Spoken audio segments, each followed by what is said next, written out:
Hello friends, welcome to my channel. ఈరోజు మనము tomato పచ్చడి ఎలా చేసుకోవాలో చూసేద్దామండి. దానికోసం 2 టేబుల్ స్పూన్స్ ఆయిల్ యాడ్ చేశాను. ఆయిల్ హీట్ ఎక్కిన తర్వాత ఆవాలు, ఉద్దిపప్పు అలాగే జీలకర్ర హాఫ్ టేబుల్ స్పూన్ యాడ్ చేసి ఇది కూడా చిటపటలాడిన తర్వాత సన్నగా కట్ చేసుకున్న పచ్చిమిర్చి, ఆనియన్స్ అలాగే తెల్లగడ్డపాయలు ఒక 4, కరివేపాకు రెమ్మలు కూడా యాడ్ చేసి ఇదంతా చక్కగా ఫ్రై అయ్యేంత వరకు ఫ్రై చేసేసుకోవాలి.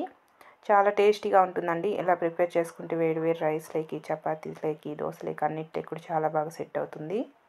ఈ విధంగా ఇదంతా కూడా బాగా ఫ్రై అయ్యేంత వరకు ఇలా తిప్పుకుంటూ ఆయిల్లోనే ఫ్రై చేసుకున్నాము. చూసారుగా, ఈ విధంగా బాగా ఫ్రై అయిన తర్వాత ఇందులోకి టమోటాలు కట్ చేసుకొని చిన్న చిన్న ముక్కలుగా ఈ టమోటా ముక్కలు కూడా యాడ్ చేసేసుకున్నాము.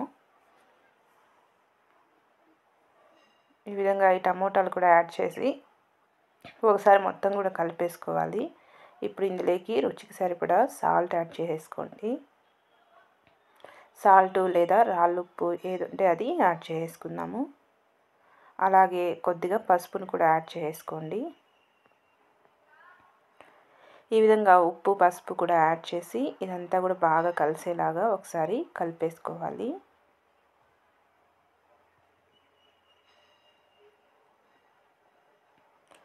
ఈ విధంగా ఇదంతా కూడా బాగా కలిసేలాగా కలిపేసుకొని బాగా మగ్గనిచ్చుకోవాలండి. దీన్ని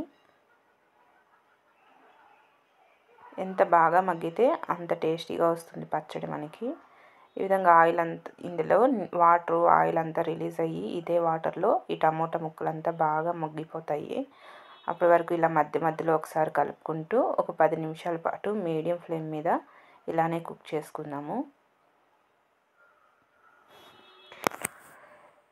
చూసారుగా, ఈ విధంగా మధ్య మధ్యలో కలుపుకుంటూ కుక్ చేసుకుంటే ఈ ముక్కలంతా కూడా మెత్తబడిపోతాయి మనకి. ఇలా బాగా మెత్తబడిన తర్వాత ఇక నేను పప్పు గుత్తి తీసుకొని ఒకసారి ఇలా మెదిపేసుకుంటున్నాను. ఇలా మెదిపేసుకోవడం వల్ల మనకి పచ్చడి అనేది చాలా సాఫ్ట్గా రెడీ అవుతుందండి. అప్పుడు ఇంకా టేస్టీగా ఉంటుంది మనకి రైస్లోకి అన్నిటిలోకి కూడా. కాబట్టి నేను ఇలా పప్పు గుత్తి తీసుకొని మెదిపేసుకుంటున్నాను. మీకు ఇలా మెదుపుకోవడం ఇష్టం లేదంటే అలాగే కూడా కుక్ చేసుకొని తినచ్చు. కానీ ఇలా మెదుపుకోవడం వల్ల సాఫ్ట్గా రెడీ అవుతుంది. చూసారు కదా, పచ్చడి అంతా మనకి ఈ విధంగా సాఫ్ట్గా రెడీ అయిపోయింది. మరొక 2-3 నిమిషాల పాటు ఇలాగే తిప్పుకుంటూ ఫ్రై చేసుకోవాలి.